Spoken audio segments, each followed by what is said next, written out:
അനീതിക്കെതിരെ പ്രതികരിക്കുക, നിശബ്ദനായി ഇരിക്കാൻ നമ്മൾക്ക് അവകാശമില്ല ഇനി നാട്ടിലെ ജനതയെ നമ്മുടെ യുവത ഓർമ്മിപ്പിക്കുകയാണ്. ഈ 16, 17, 18 വയസ്സുള്ള കുട്ടികൾ വന്ന് ഈ ജന്തർ മന്ദറിൽ നിന്ന് ഇങ്ങനെ അടി മേടിക്കുകയാണ്. ചിലരുടെ തലയ്ക്കാണ് അടിക്കുന്നത്. അടികൊണ്ട് അവർ ബോധം കെട്ട് വീഴുകയാണ്. പെൺകുട്ടികളുടെ വസ്ത്രമടക്കം വലിച്ചു കീറുകയാണ്.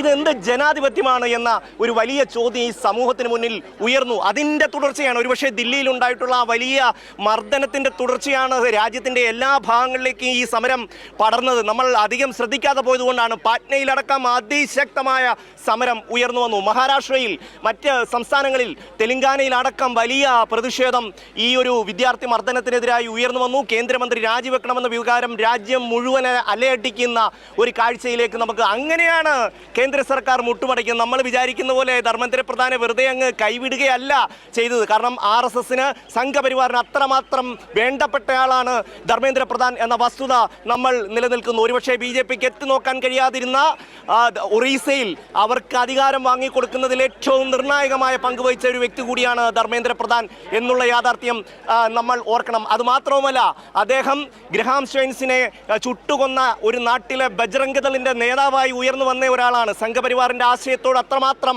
ബന്ധമുള്ള, അത്രമാത്രം ഇഴയെടുപ്പമുള്ള ഒരു വ്യക്തിത്വമാണ് ധർമ്മേന്ദ്ര പ്രധാൻ. അങ്ങനെ ഒരാളെയാണ് ഇപ്പോൾ കൈവിടേണ്ടി വന്നിരിക്കുന്നത്. ഒരുപക്ഷെ 2014 നരേന്ദ്രമോദി സർക്കാർ അധികാരത്തിലേറ്റതിനു ശേഷം ഏറ്റവും സുപ്രധാനമായ ഒരു രാജി എന്ന് പറയാൻ കഴിയുന്ന ഇത് മാത്രമാണ്.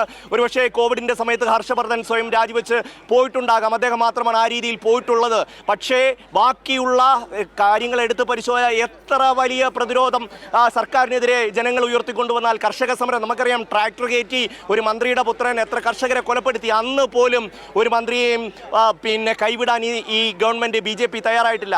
അവിടെയാണ് ധർമ്മേന്ദ്ര പ്രധാനെ പോലെ ഏറ്റവും പ്രധാനപ്പെട്ട ഒരാളുടെ രാജി എഴുതി വാങ്ങി നൽകേണ്ട സാഹചര്യത്തിലേക്ക് സംഘപരിവാറും അതുപോലെ തന്നെ BJPയും കേന്ദ്ര സർക്കാരും എത്തിയിരിക്കുന്നതുള്ളതാണ് ഏറ്റവും പ്രധാനപ്പെട്ട കാര്യം. ഒരുപക്ഷെ നമ്മളുടെ നാട്ടിലെ ജനതയ്ക്ക് എല്ലാം BJPയുടെ കൈപ്പിടിയിൽ ഒതുങ്ങി, എല്ലാം അവരുടെ കൈവശമായി എന്ന് ചിന്തിച്ചിരുന്ന് നമ്മളുടെ ഉള്ളിലെ പ്രതിഷേധത്തിൻ്റെ അഗ്നി കെടുന്നു പോകുന്ന ഒരു സന്ദർഭത്തിൽ ഈ ഒരു പ്രതിഷേധം, വിദ്യാർത്ഥികളുടെ പ്രതിഷേധം, കോക്രോച്ച് ജനതാ പാർട്ടി എന്നൊരു നിമിത്തം വരുന്നു. ഈ രാജ്യത്തെ ജനങ്ങൾ ഒന്നടങ്കം ഒരുപക്ഷെ നമ്മൾക്ക് ഇവിടെ കഴിഞ്ഞ 10-30 ദിവസമായി കാണാൻ കഴിഞ്ഞ ഏറ്റവും വലിയ കാര്യം എന്ന് പറയുന്നത് മനുഷ്യ കൂട്ടായ്മ തന്നെയാണ്.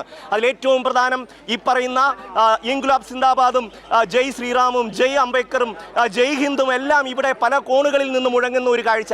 എല്ലാ രാഷ്ട്രീയത്തിനുപരി ഇന്ത്യ എന്ന പൊതുവികാരത്തിലെ മനുഷ്യ സ്നേഹത്തിൻ്റെ, മനുഷ്യ സാഹോദര്യത്തിൻ്റെ മഹത്തായ ദർശനങ്ങളെ നമ്മൾക്ക് വീണ്ടും വീണ്ടെടുക്കാൻ കഴിഞ്ഞു എന്നുള്ളത് കൂടി ഈ സമരത്തിൻ്റെ ഏറ്റവും വലിയ പ്രത്യേകതയാണ്. ഈ നടന്നു പോകുന്ന കുട്ടികൾ നിങ്ങൾക്ക് കാണാൻ കഴിയുന്നുണ്ട്. എത്രയായിരം വിദ്യാർത്ഥികൾ ഈ സമരം വിജയിച്ച ശേഷവും നമുക്ക് ചുറ്റും തന്നെ നിൽക്കുകയാണ്. ഒരാൾ പോലും നീ ഹിന്ദുവാണോ, മുസ്ലിമാനാണോ, ക്രിസ്ത്യാനിയാണോ, ജൈനാണോ എന്ന് ചോദിക്കാതെ അവർ പരസ്പരം ആ ഒരു സ്നേഹത്തിൻ്റെ സന്ദേശം പകർന്നു എന്നുള്ളതാണ്. ഒരുപക്ഷെ നമ്മുടെ രാജ്യം കഴിഞ്ഞ 10-12 വർഷമായി കാണുന്ന ഹെയ്റ്റ് ക്യാമ്പയിൻ്റെ നിന്നുള്ള ഒരു വിടുതൽ ഈ ഒരു സമരത്തിലൂടെ ഈ രാജ്യത്തിന് നേടിയെടുക്കാൻ കഴിഞ്ഞു എന്നുള്ളത് ഏറ്റവും സുപ്രധാനപ്പെട്ട ഒരു കാര്യം തന്നെയാണ്. ആ കാര്യത്തിൽ ഈ നാട് എങ്ങനെ വഴങ്ങിക്കൊടുക്കില്ല, ഈ നാടിൻ്റെ യുവത എങ്ങനെ വഴങ്ങിക്കൊടുക്കില്ല. നിങ്ങളുടെ ഈ ഭിന്നിപ്പിച്ച് ഭരിക്കുക എന്നുള്ള തന്ത്രത്തിന് ഞങ്ങൾ കീഴടങ്ങില്ല എന്ന് ഈ പറയുന്ന ഈ തലമുറ മുഴുവൻ നമ്മളോട് പറയുകയാണ്. Hi friends, hello, how do you feel at this moment? Please come here. Hello. कुछ या how do you feel this moment? बोलिए. अभी तक क्या है कि सरकार की जो संवेदनशीलता जो थी, वो दिख नहीं रहा था. अब 30 दिनों के बाद जो है सरकार कुछ की है. बहुत ही दुख, मतलब जो चीज़ कर देना चाहिए था 5वें 6ठे दिन, वो आके 1 महीने हो गई, उसके बाद किया गया वही चीज़ किया है. अब लेकिन इसके बाद, स्थिति के बाद चाह रहे हैं कि NTA में जो सुधार हो रहे हैं वो पारदर्शी तरीके से हो और कुछ अच्छे युवाओं को उसमें भर्ती किया जाए, अच्छे लोगों को भर्ती किया जाए और एक एजेंसी जो है टेस्ट वाली बढ़िया बनी. भारत का एकता का एक प्रतिरूप है, रिप्रेजेंटेशन है ये जंतर मंतर कोई 30 दिन ऐसे बढ़िया है. और हम लोग इसको एक जीत के रूप में देख रहे हैं. सबसे बड़ी बात यह है. और आने वाले जो नेता लोग जो हैं, जो लीडर्स हैं, वो भी इस बात को मतलब ध्यान में रखें कि आगे अगर इस तरह के घोटालेबाजी करेंगे, गलतियां अगर होती है तो फिर हम लोग आएंगे रोड पे और इसी तरीके से इस्तीफा की मांग करेंगे और लेके रहेंगे. ओके. मैं ही बोलूँगा एक बार अंकल प्लीज़. देखो मैं റിപ്പോർട്ടർ അപ്പോ വലിയ തോതിൽ ഉള്ള ഒരു വിദ്യാർത്ഥികളുടെ ഒരു കൂട്ടായ്മ ഈ നാട് കാണുകയാണ്.